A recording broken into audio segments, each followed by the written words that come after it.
Un brote de corrupción en la administración del Estado, en la adquisición de kits alimenticios, de mascarillas, de ventiladores, de publicidad para afrontar la crisis sanitaria, obliga a Contraloría a auditorías de emergencia.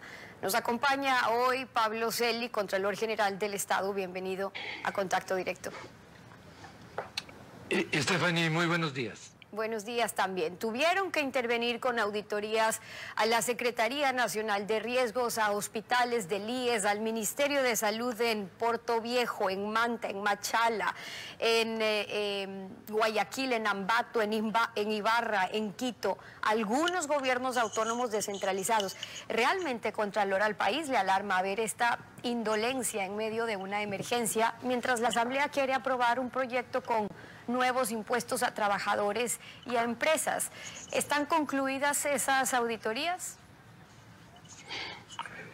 Al país alarma y además indigna que en circunstancias en las cuales está en juego la vida y la salud de los ecuatorianos, se produzcan actos de corrupción que en cualquier tiempo el abuso en el uso de los fondos públicos es reprochable e inadmisible en cualquier tiempo, pero es un crimen execrable contra el interés público y en este caso contra la vida de la población, hacer uso indebido de recursos que tienen un destino que esencialmente debe estar orientado a salvaguardar las condiciones de la población. En tal virtud, desde el inicio de la emergencia, la Contraloría viene realizando auditorías a la totalidad de contratos que se están realizando en el marco de esta emergencia sanitaria. En concreto, se están realizando al momento 53 auditorías. Estas 53 auditorías se ejecutan en GATS, tanto provinciales como municipales, en empresas públicas. Estamos realizando 28 exámenes en la red hospitalaria, 11 en lo que tiene que ver con la red hospitalaria del IES, y 16 en la red hospitalaria del Ministerio de Salud. Este conjunto de acciones busca precautelar el interés del Estado en un momento en donde la sociedad en su conjunto ha visto con grave estupor las condiciones en las cuales se encuentra la red de salud del país. No son problemas solo inmediatos. Aquí hay una acumulación de circunstancias que han tornado crítica el Estado. ¿Y cuáles han sido, Contralor, algunas de los resultados ya de esas auditorías? Usted me habla de 53 que están en ejecución, pero ya hay, por ejemplo, un informe de responsabilidad penal por la adquisición de las mascarillas, de los guantes del IES. En ese caso concluyeron que el IES le estaba comprando insumos médicos a un proveedor que estaba inscrito para servicios de alimentos, de bebidas. ¿Cómo estaban relacionadas las empresas invitadas a participar, por ejemplo? Sí, en relación a la pregunta concreta suya, en el caso del IES, en relación con la adquisición de los kits, mascarillas y otros insumos, se encontraron algunos elementos. En primer lugar, el hecho de que las decisiones se adoptaron por parte del director general sin contar con la aprobación del Consejo Directivo. Esa era una competencia que no tenía el director y que por lo tanto violentó la ley ya en la propia formulación de la contratación. Además de esto, existió un conjunto de irregularidades que fueron en sobreprecios, por ejemplo, en donde entre el 400 y el 9000% en distintos insumos. En mascarillas fue el 400%, 9000% en protectores faciales. Es decir, un contrato absolutamente lesivo al interés público en un área altamente sensible. La empresa que fue invitada, las empresas que fueron invitadas a participar se encontraban relacionadas entre sí. La empresa que fue adjudicada con el contrato compartía local, direcciones, referencias comerciales con otras de las empresas que estaban invitadas. Todo este conjunto de irregularidades configuran un indicio de responsabilidad penal que fue enviado a la Fiscalía General del Estado, con quien mantenemos la coordinación necesaria para que avancen estas investigaciones y las acciones legales Claro, y correspondientes. luego es qué pasa con Fiscalía, ya le voy a preguntar sobre eso, pero el que usted menciona es solamente uno de los ejemplos, no vamos a entrar aquí en todos, pero luego está la responsabilidad del Estado en permitir estos sobreprecios, la especulación, porque se escudan con decir que son los precios del mercado. El Hospital de Los Ceibos, por ejemplo, compra una bolsa para cadáveres en $148, mientras el Hospital Teodoro Maldonado pagaba 45 y la Policía Judicial pagaba 11. Sí, lamentablemente es absolutamente escandalosa la situación de adquisiciones de fundas para cadáveres. En varias instituciones se producen distorsiones en precios que son absolutamente insostenibles desde el punto de vista económico. Lo que usted acaba de mencionar es así. En el caso del Hospital Los Ceibos, es una adquisición que cuadruplica los precios que se han pagado en otras instituciones similares. Pero esta situación en la red hospitalaria, le mencionaba hace un momento, tiene antecedentes. Exámenes previos de la Contraloría han venido advirtiendo la situación que atraviesa esta red. Alrededor de 250 millones de dólares es el resultado de sanciones que la Contraloría ha establecido en la red hospitalaria y en el sistema de salud pública en un periodo de 2 años. Estas sanciones tienen que ver con sanciones civiles, administrativas e incluso indicios penales. La grave situación del sistema de salud es algo que debe ser inmediatamente abordado de manera integral por el Estado, no solamente desde el punto de vista sancionatorio, también desde el punto de vista correctivo y de política pública. Es un sector que debe tener una prioridad en la racionalización, en el uso de recursos y un control estricto y absoluto de su utilización. Si usted habla de 250 millones solamente en multas en los últimos 2 años, es decir, luego informes de responsabilidad penal, es decir, ahí estamos hablando de que hay indicios claros de que se puede estar perjudicando las arcas del Estado, que se roban la plata y por ende lo que le preocupa a la ciudadanía es si están recuperando o no, porque esos 250 millones más lo que se roban sumaría mucho de lo que hoy están queriendo y que les toca meterle la mano al bolsillo de los ecuatorianos. Ahora, esto no es nuevo, Contralor, pero ahora dicen que van a tomar medidas sobre las compras públicas. Anunciaron la decisión del gobierno de centralizar las compras públicas en 4 entidades, es decir, en lugar de estar desperdigadas, dicen en 700. Le pregunto, ¿no hay riesgo de que se concentre en cambio la corrupción o usted cree que el control sí podría ser más ágil? La concentración administrativa, en primer lugar, en general, no es un procedimiento que desarrolle la institucionalidad pública. Creo que es muy importante que la institucionalidad pueda tener integridad en su capacidad de gestión a todo nivel. Creo que el problema está, más vale, por el aseguramiento jurídico y por los mecanismos de control administrativo previo y de control posterior. Uno de los elementos que ha debilitado seriamente al sistema de contratación pública fue el haber retirado a la Contraloría General del Estado su capacidad para emitir informes previos, conjuntamente con la Fiscalía, previos a la realización de un contrato de Estado. Al haber retirado esta responsabilidad del control previo, se debilitaron muchísimo los elementos que permitan prever circunstancias que posteriormente deberán ser juzgadas.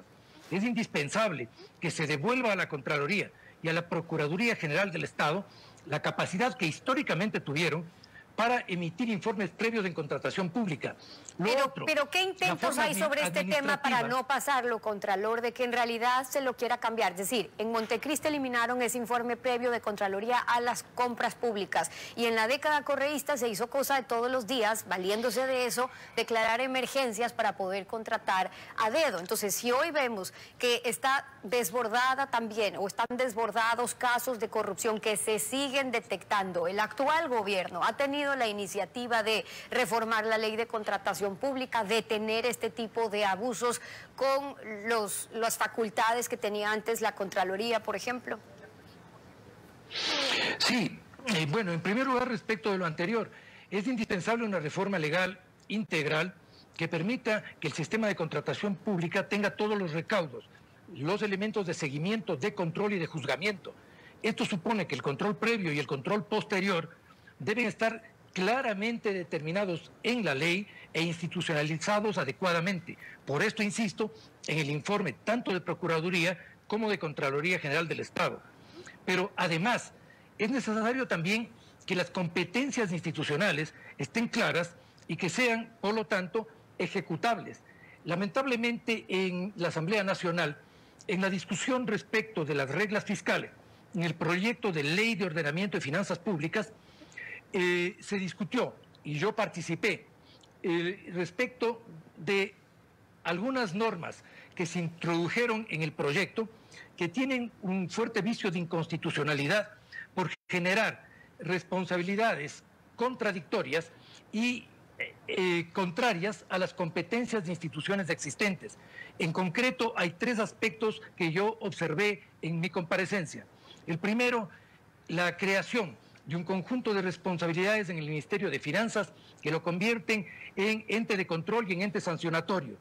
Al generar un informe que se confundiría con los informes de Contraloría destinado a supuestos entes de control en las instituciones que no existen, puesto que el único ente que tiene responsabilidad constitucional para ejercer el control público es la Contraloría General del Estado. Bueno, y en ese caso no es únicamente es absolutamente equívoco. Quien ha criticado el que se esté dando esta duplicidad de funciones. Ya vimos también la posición de la Fiscal General del Estado en cuanto a la Secretaría Anticorrupción. Ahora, para no dejar el tema al que usted se estaba refiriendo, Contralor, ya vimos años atrás, es decir, hay antecedentes en lo que seguimos viendo una película que se repite. El Contralor en su momento le acusaba al fiscal Galo Chiriboga en ese momento de retardar las investigaciones de peculado cuando Contraloría levantaba indicios de responsabilidad penal, y hubo miles de casos. Esto ha cambiado actualmente en la Fiscalía por más buena voluntad, faltan refuerzos a la capacidad operativa,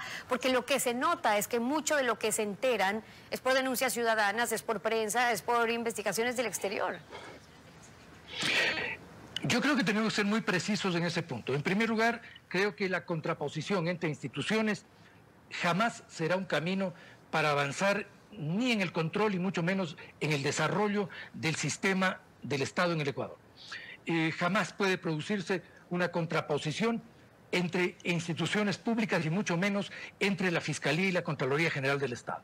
Nosotros tenemos hoy ventajosamente una entidad en la Contraloría y en la Fiscalía y 2 autoridades que coordinan de manera permanente los procesos de control, manteniendo un respeto absoluto a sus competencias y una concurrencia en acciones en pos de la eficiencia en cada uno de los casos. Pero esto va mucho más allá de la coordinación, Contralor. Es decir, si usted me dice que lleva 2 años emitiendo incluso multas por 250 millones de dólares por lo que está pasando en la red de salud, si usted ha emitido informes de responsabilidad penal, ¿dónde están? ¿Se han despachado? ¿Hay resultados sobre eso o siguen pasando solamente a la siguiente pelotita? Yo creo que es muy importante, por eso le decía, Stephanie, que tenemos que ver esto con mucho rigor, y aquí quiero referirme a 2 cosas. En primer lugar, a las denuncias ciudadanas. Por supuesto, las denuncias ciudadanas han sido y son un camino muy importante para iniciar investigaciones, pero las denuncias ciudadanas ni agotan la investigación ni subrogan el proceso de sustanciación legal de pruebas que permitan llegar a la persecución de los delitos. Es indispensable entender que la función ciudadana termina con la denuncia. La función de la Contraloría y de la Fiscalía avanzan mucho más allá de esto, y esto supone ya procesos de carácter técnico y legal que están sujetos inevitablemente a normas de adecuado cumplimiento, tanto administrativo como legal. El aseguramiento del debido proceso determina tiempos legales, tanto para la Contraloría como para la Fiscalía. Yo creo que es muy importante evaluar, por lo tanto, que los procesos se estén dando dentro de esos tiempos legales, entendiendo además que el sistema judicial es otra de las instancias donde finalmente decantan los procesos que se inician en las entidades de control. Es necesario, por lo tanto, ver esto de manera integral y no de manera fraccionada. En cuanto a lo por esto, yo comparto por esto plenamente la observación hecha por la señora Fiscal General del Estado respecto de la situación de la Secretaría Anticorrupción de Gobierno. Hacia allá iba, Contralor, porque el jueves pasado, cuando usted compareció ante la Comisión del Régimen Económico de la Asamblea, también dio sus observaciones sobre ese proyecto de finanzas públicas. Ya nos dice usted una de las observaciones también en relación a eso, pero le quería preguntar, ¿se están cumpliendo sus recomendaciones, las de Contraloría, sobre lo que debe constituir la deuda externa, sobre la debida transparencia en este caso? Yo mencioné en la comparecencia dos resultados fundamentales de la auditoría de control público sobre deuda externa. El primero, el cumplimiento estricto de las normas y de las condiciones de endeudamiento exterior, que en lo esencial no han cambiado en el país y por lo tanto deben seguirse ejecutando bajo ese parámetro legal, que será el mismo que la Contraloría continuará aplicando, tal cual como lo hizo respecto de la deuda pública contraída en el periodo de Correa. Y el segundo elemento que es esencial es la transparencia en el registro de la información respecto de la deuda. Todos los componentes de la deuda interna y externa deben constar registrados en forma transparente y clara por parte del Ministerio de Finanzas. Es fundamental que cuidemos estos dos aspectos en cualquier reforma que se pretenda en el marco legal. Me queda un minuto, Contralor, y usted me estaba diciendo cuáles fueron esas tres observaciones importantes que hizo en la Asamblea. La primera, refiriéndose al Ministerio de Finanzas, el riesgo de que exista esta duplicidad de funciones también. ¿Los otros dos? Sí, me refiero en primer lugar, a las tres observaciones sobre finanzas. El haber introducido un concepto de ente de control institucional que no existe y que contrapone a las funciones de la Contraloría. El segundo, el haber introducido un informe del ministro de Finanzas que no puede sustituir a los informes de auditoría, que son competencia estricta del órgano de control.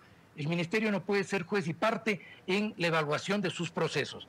Y el tercero, en el ámbito sancionatorio. El ministro de Finanzas no puede tener facultades sancionatorias por sobre la Contraloría General del Estado.